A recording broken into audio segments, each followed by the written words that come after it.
Time and the little gray cells. They will always catch the criminal. Agatha Christie's Poirot.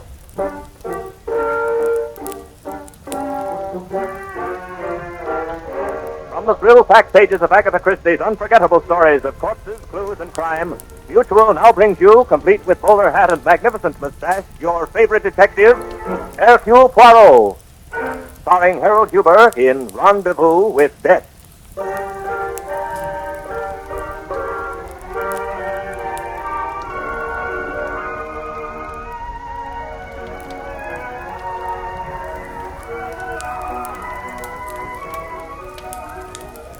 If you'll wait just one moment, sir, we'll have a place for you. But alas for me, monsieur, your cafe enjoys such a great popularity.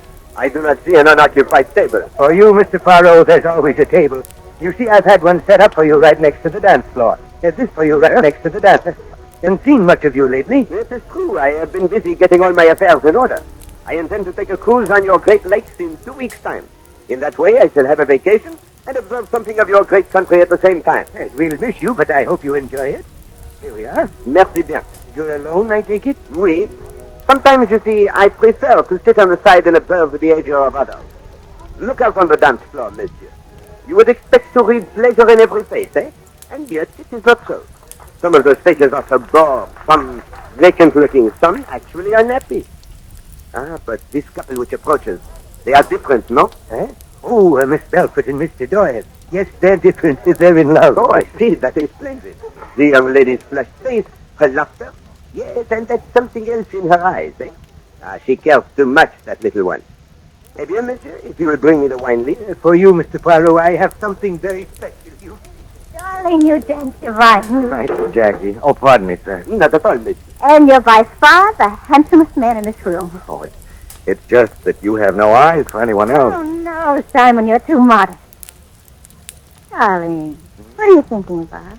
Oh, that opportunity you wangled for me handling the Ridgway properties. Do you really think Linda Ridgway will give me a trial? I know she will, dear. Linda's my friend, and I told her all about you. She won't let us down. I might let her down. Nonsense. You may be fabulously rich and glamorous, but she's as easy to please as any ordinary person. It's just the right job for you. As a matter of fact, I think it is. I really haven't any doubt of my ability, and I intend to make good for your sake. Darling. We'll wait 3 months to make sure you won't be fired. And then... Then we'll get married. Oh, it'll be so wonderful, Jackie, won't it? I wonder. You really care as much as I do. Don't be absurd, Jackie. I wonder. Oh, well, that's done. Here we are, Mr. Poirot. Just 3 bottles left. You see, monsieur? The old story, eh? One who loves and one who permits himself to be loved. Me, I wonder too.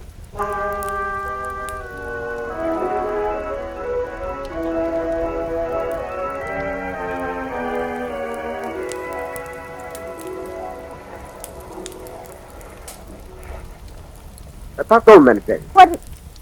Oh. On a cruise, it is permissible to introduce oneself, n'est-ce pas? Though we have barely left the dock, Yes, of course, but, But you would rather be alone, eh? The last time I saw you, Mademoiselle Belfort, you did not look unhappy. Really, I don't think we've... Forgive me, Mademoiselle. First, I present myself. I am Hercule Poirot. How do you do? The name means nothing to you? No, I'm afraid not. Eh bien. It is my business, Mademoiselle Belfort, to remember names and faces. I sat at the table next to you and your handsome young man at the Café du Fort 2 weeks ago. Richard, the maître d'hôtel, told me who you were. I see. Also, I must confess, I could not help overhearing some of your conversations. That is why I was so glad to see you again. You and Monsieur Doyle, you are perhaps here on your honeymoon? Mr. Doyle is here. And he's on his honeymoon. But it's not with me. Wow, this is incredible. Yeah. I would have thought so, too. If you heard our conversation, you must have heard us talking about my best friend, Linda Ridgway. Ah, yes, it was through your efforts Monsieur Doyle obtained a position in her employ. That's right. And after she saw him, she decided she wanted him, not as an employee, but as a husband. But the young man... Oh, Simon's weak. Linda's not only beautiful, but very rich. Just the combination was irresistible. occurred just 1 week. But in that case, what are you doing here? I don't know, Mr. Poirot. Seems as though I'm just driven to following them everywhere. Maybe seeing me constantly will spoil their happiness. Maybe Simon will realize what a fool he has been. Maybe I'll do something. Mademoiselle, do not even think such thoughts. How did you know what I was thinking? There is desperation in your eyes, ma pauvre petite. But you are too young, and I hope too intelligent to do anything for which you will be sorry later. Don't worry, Mr. Poirot. If I do anything, somebody else will be a lot sorrier.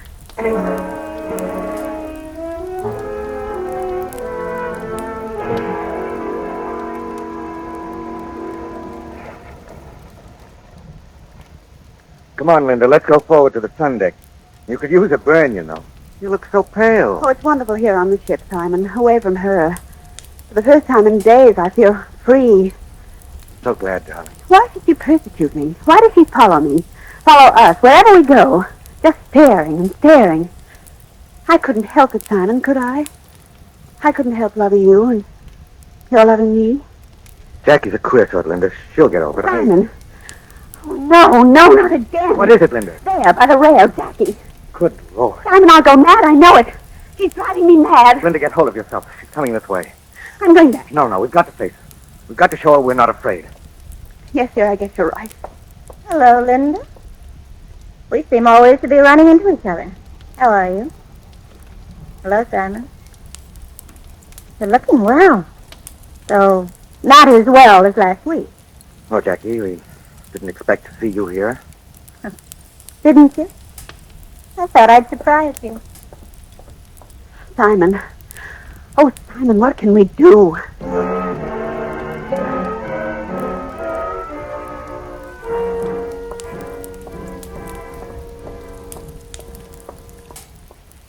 Hello, Mr. Poirot. At your service, madame. Perhaps you know who I am. Yes, Madame Doyle, I have heard your name. I know exactly who you are. Won't you sit down? Thank you. Mr. Poirot, I've heard a great deal about you, and I know that you're very clever. I need someone to help me. And I think you're the man to do it. Well, you are very amiable, madame. It concerns a certain young lady, a Miss Jacqueline Belfort. Oui, madame, I know that. You see, I witnessed the little scene that occurred on deck this morning. Mr. Poirot, that girl is persecuting me. It's got to stop. What do you suggest? I'm sure I don't know. There must be some kind of legal action one can take. Me, I do not know of any. So long as she does not use insulting language or threaten you with bodily harm, you cannot prevent her from appearing in the same public places as you frequent. But this is ridiculous. Do we have to be subjected to this subtle torture wherever we go? It's intolerable. I sympathize with you, madame. Especially since I imagine you have not often had to put up with things, eh? Of course, you can always leave when she turns up. But that would be running away as though... Exactly, madame, as though you were guilty. Eh? What? Yes, madame. That is why you cannot tolerate Miss Belfort. You have a feeling of guilt. How dare you? You are beautiful, madame. You are rich, you are clever, and you have charm. You could have restrained that charm when you met Monsieur Doyle, but you chose not to. And so you, who had everything, took everything from your friends. Mr. Poirot, let's not talk about the past. The question is, what can be done now? I, Madame Doyle, can do nothing. Jackie has threatened us. She's threatened to... Well, to kill us both. I see. I did not know that. Then you will act for me. No, madame. I have already spoken with Miss Belfort. I'm afraid there is nothing I can do in that direction. But I must tell you this, madame. The situation is full of difficulty and danger for all three of you.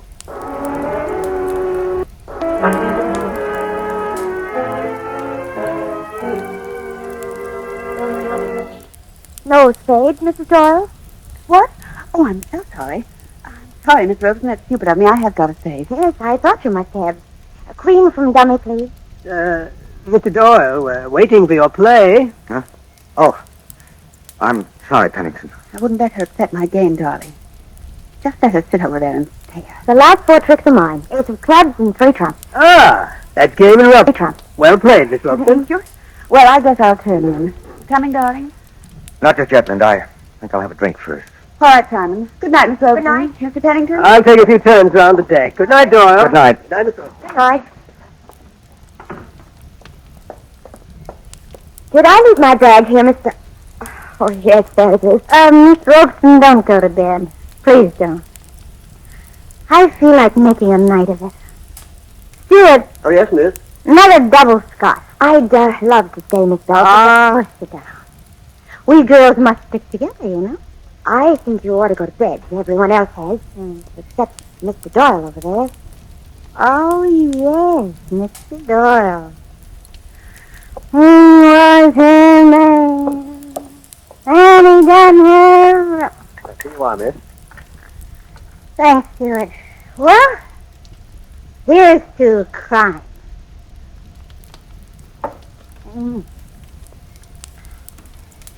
Miss Robeson, Cornelia, tell me about yourself.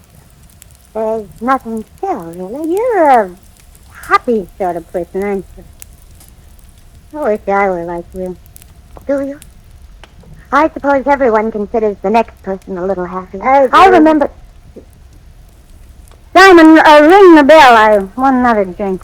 The stewards have gone to bed. It's after midnight. I tell you, I want another drink. You've had quite enough drinks. What business is it of yours?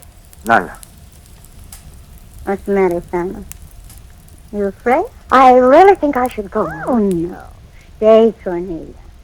You know what Simon's afraid of? He's afraid I'm going to tell you the story of my life. Oh. Well, see, he and I were once engaged. Really? Yes. It was a very sad story. Go to bed, Jackie. You're drunk. Afraid of a scene, aren't you? Better get out of here quickly. Because I'm going to talk. I'm going to talk a lot. I told you, Simon, I'd kill you rather than see you go to another woman. Jackie, get hold of yourself. You didn't think I meant it, did you? You're so wrong. I've only been waiting. You're my man. Do you hear? I'll shoot you like a dog. Jackie, put that down. Dirty dog, you are, Jackie. Mr. Pennington, come quickly. He got him. Simon, you're right. Please. Right through your... I didn't mean it, Simon. I didn't really mean it. I should never have took the gun with me. Do it. Is it bad? My leg. I'll be all right. Please, Pennington, for pity's sake, don't say anything about this to anyone, especially to Linda. Where's the gun? Kick it under the sofa. Oh, Lord, I wish I were dead. I'd kill myself. I'd be better off dead. Miss Robeson, take her to her cabin. Pennington will help you. Stay with her until the nurse gets here. Pennington, after you send the nurse for Jackie, bring the doctor here for me. I don't like the way my leg's bleeding.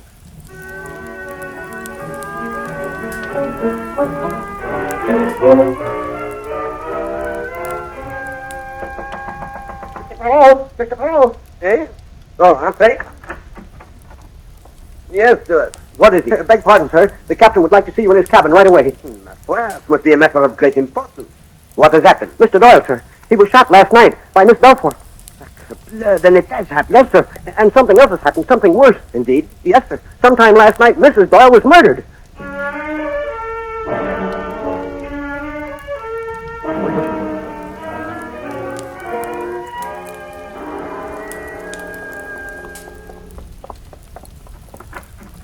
All right, Stuart, you can wait outside. Yes, Captain. Well, Mr. Poirot, there she is. Doctor said death was instantaneous. She was killed between 12 and 1. Bullet entered behind the left ear and lodged in the brain. Oui. A bullet from a small caliber gun held at very close range. Yes, but no one heard the shot. Oh, that is not surprising, monsieur. The explosion would be scarcely noticeable above the sound of the engine. She was probably asleep when the murderer entered. Ah, to destroy such beauty, one must have a very powerful motive, eh? I presume nothing has been touched. That's right. The room is just as we found it. Observe, Captain. Here, on the floor. Yes? A compact with the initial J on it. Precisely. The letter J. I must inform you, Captain, that Madame Doyle had a very dangerous enemy on board this ship. Mademoiselle Jackie Belfort. Belfort? Do you mean to stand there and tell me, Poirot, that this Belfort woman shot Simon Doyle, then murdered Linda Doyle and left her compact on the floor? Why, that's incredible. Is it, monsieur? Perhaps no. Mademoiselle Belfort is high-strung and nervous. She is a type who might make such a mistake. Well, then what are we waiting for? Why don't we go and get her? Evidence, monsieur, evidence. For example, the gun.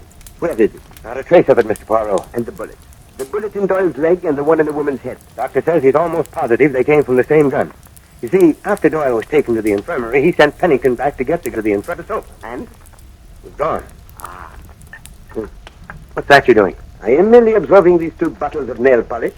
One is marked red plum, the other rosebud. Madame Doyle wore the red plum last night. Oh, but these rosebuds. Sacre no, the odor is atrocious.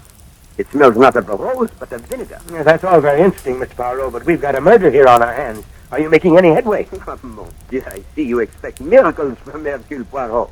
I do not deal in them, monsieur. All I can do is employ the little gray cells. Oh, and what do they tell you? Many things, monsieur. Things which the eyes alone do not tell. For example, your eyes, without a doubt, have observed this jewel case, which is just a fraction of an inch open. Well? Well, I ask myself, why should it be open? Therefore, I lift the lid and discover... Great Scott. Exactly. That the priceless string of pearls Madame Doyle was wearing last night is gone.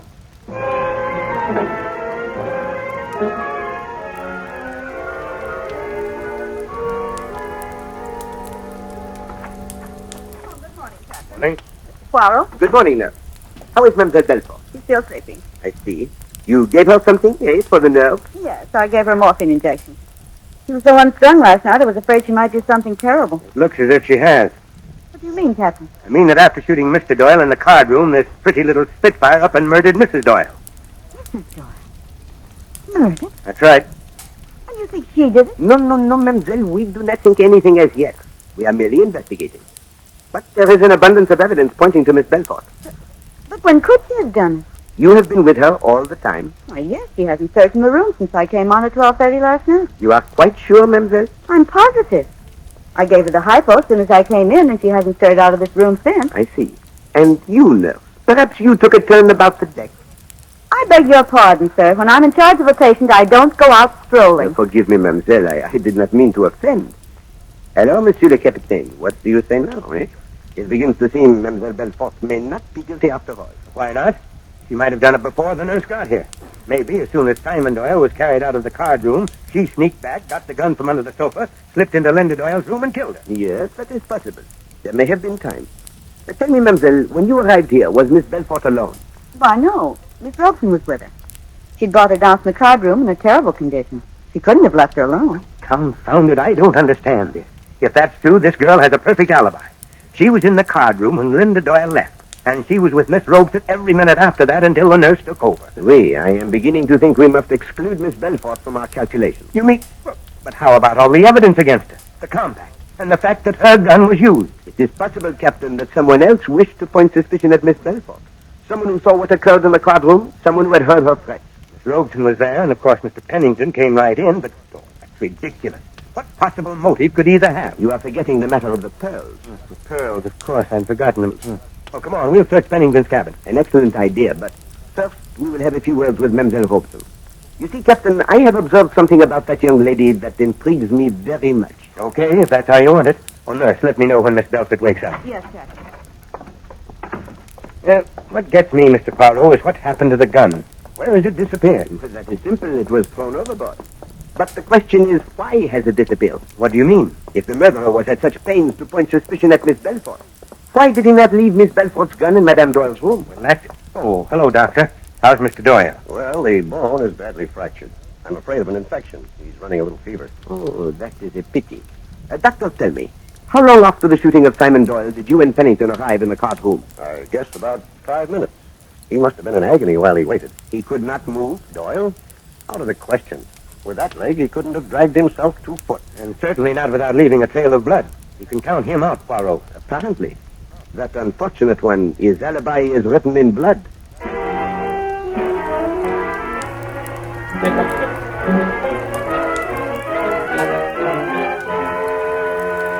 Miss Robson, will you tell me just once more exactly what occurred last night?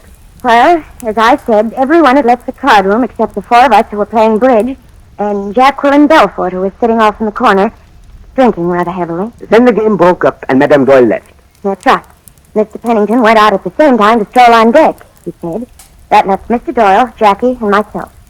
Then there was the scene. Jacqueline shot Mr. Doyle and kicked the gun under the sofa. I called Mr. Pennington in, and together we got Jackie down to a cabin. Now, mademoiselle, this is very important. Are you sure that you were with Miss Belfort every moment, from the time you left the card room until the nurse arrived? Yes, I'm positive. And after that, mademoiselle? What do you mean? You did not by any chance go back to the card room and fetch the gun? What? Do you think I merely ask the question, Mademoiselle. Did you? Certainly not. What did you do? I went to my cabin. And you stayed there all night? Why, yes. You are quite sure, Mademoiselle? You did not go to Linda Doyle's room at any time during the night? No, I went right to sleep. You believe me, don't you? Miss Robson, a person has been murdered on this ship, and another one seriously wounded. I can only believe what I see. What do you mean? This large container of dusting powder on your vanity table, Mademoiselle. I am wondering why so much of it has spilled. Oh, I guess I was pretty jittery last night. My hand must have shaken. I see. Then you will not mind if I turn the box over? What for? Mademoiselle, do not think me harsh. I have been observing you in the dining room for several days, and I know that you are a sick person. Forgive my saying so, but you are mentally ill. You know that? Oui. I had seen you slip into your purse a pair of silver tongues and several other objects. I am sure you are aware, Miss Robson, that you are a kleptomaniac? Yes, I know. I can't help it, Mr. Poirot. I've tried. Oh, I've tried terribly hard to break the habit. But when I get the impulse to take something, I can't resist it. Well, it is a condition, Mademoiselle, which cannot be fought. It must be cured. The pearls are in the powder box. I couldn't sleep during the night. I kept thinking about the necklace Linda Doyle had been wearing. About 2 o'clock, I got out of bed and slipped down the corridor and into Mrs. Doyle's room. Pearls were in their case on the dressing table. I took them and came back. But I didn't kill her. I didn't. I had no reason to. I thank you, Mademoiselle. And now, if you please, I will take these pearls. I'm ready to be turned over to the captain. No, Mademoiselle. No one need know of this. I shall merely announce that the pearls have been found. Oh, thank you, Mr. Poirot. You're too good. Au contraire, Mademoiselle, you are too unfortunate. I'm glad Mr. Pennington didn't find out. He'd have made it very difficult for me. Monsieur Pennington? Well, what has he to do with the necklace? Didn't you know? Mr. Pennington was the trustee of Mrs. Doyle's estate. Sapristi. That gives one furiously to think.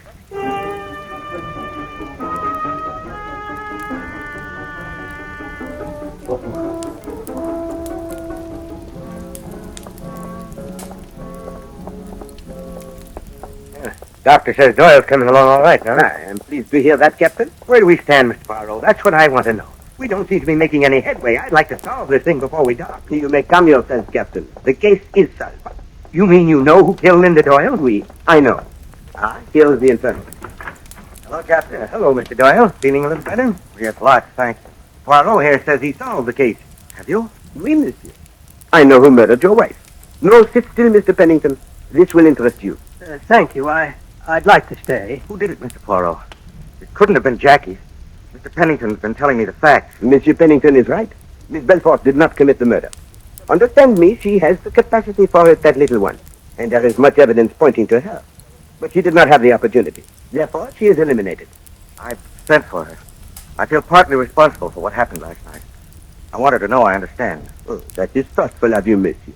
Though your consideration comes a bit late, eh? Poirot, who did it? Well, let us see.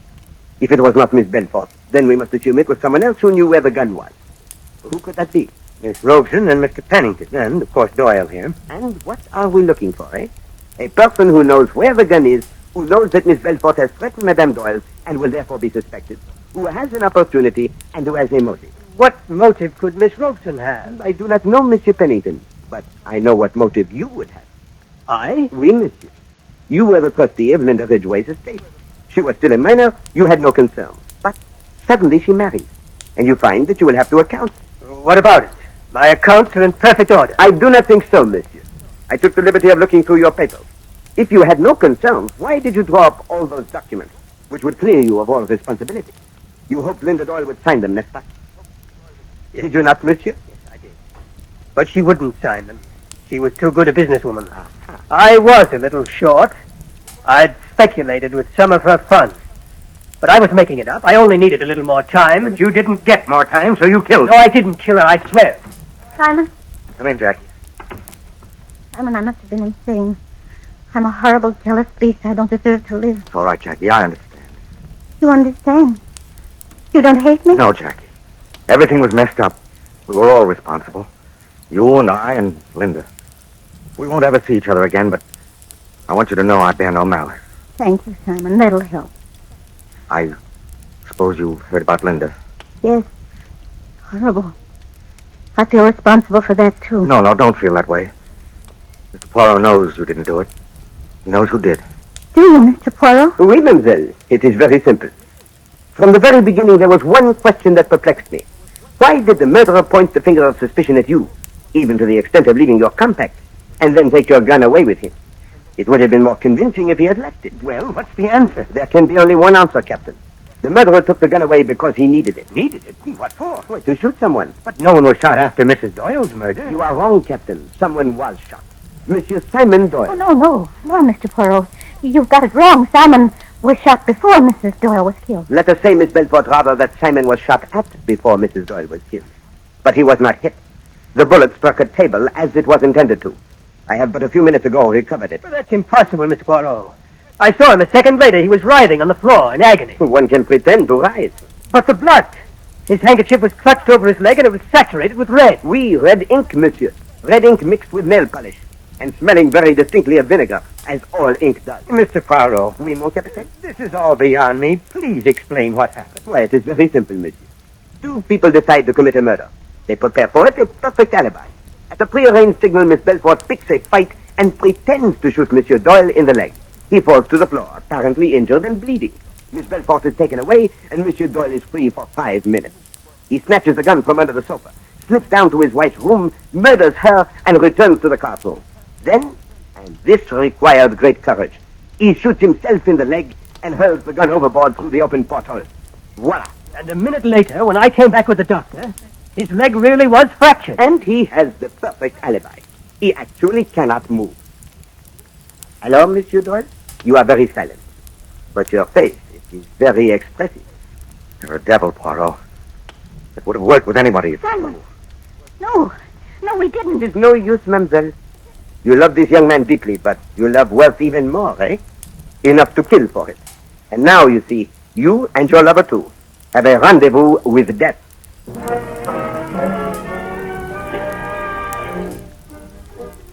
Be sure to listen at the same time next week when Agatha Christie, America's favorite mystery writer, brings you her favorite detective, Hercule Poirot, in The Deadest Man in the World. This is the Mutual Broadcasting System.